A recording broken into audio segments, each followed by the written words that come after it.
Hi, I'm your teacher, Miss Squizzle. So during the same time that the Slime Men Purge was happening, a man named Matthias Hodder started reinventing robots.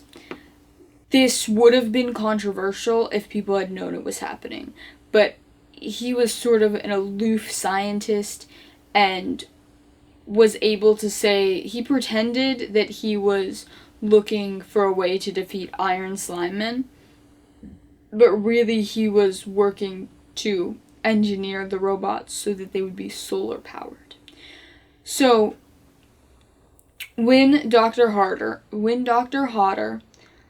made all the robots solar powered, they had to find places to charge that weren't under people's houses. So they're trying to go out and reach the sun. They're sitting out on people's lawns. They're getting in the grass as much as they can, because in a matter of 2 years, 80% of the robot population had solar enhancements because it was cheaper, it was more efficient, it was just a little dangerous sometimes to go in people's lawns.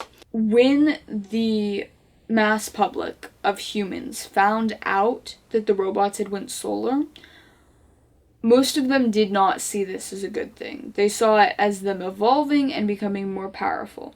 Dr. Hodder denied giving them the enhancements for years. He actually led studies and claimed that they evolved on their own, which caused mass hysteria among the humans, because they're the robots are evolving and they're changing on their own and becoming more powerful and more self-sufficient. They're this cannot happen. So this led to this movement that one day, in protest of the solar-powered robots, a group of almost 90% of the human population worked together to block the sun. They called it a day without the sun. They all lined up holding these giant black tarps and they built these structures and these barricades, and they strapped tarps feet high over their trucks and off their houses onto other people's houses. And they just did their best to block out the sun. They got a doctor named Aloysius O'Hara to help them in their protest to try to block out the sun. But this doctor she was a bit of a mad scientist. She didn't understand common human things. She was beyond that.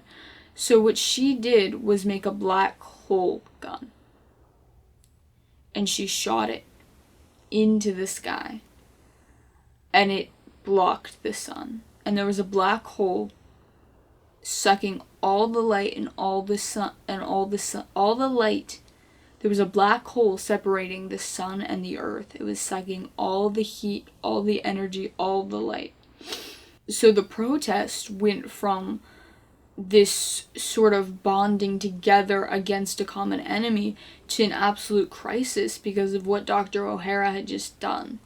Because now no one had heat or light in any capacity. This actually plunged the whole Earth into an ice age that lasted years. We're still experiencing effects from this ice age today. It's not supposed to be 20 degrees all the time, but thanks to Dr. O'Hara, it is. It got to a point where the average temperature on Earth was negative 10 degrees. And in the next lesson, we'll learn about how the humans came crawling back to the robots in their time of need and begging for the robots to help keep them warm. That's all for this lesson. Come back again soon so we can learn more together. Enjoy your day. Bye.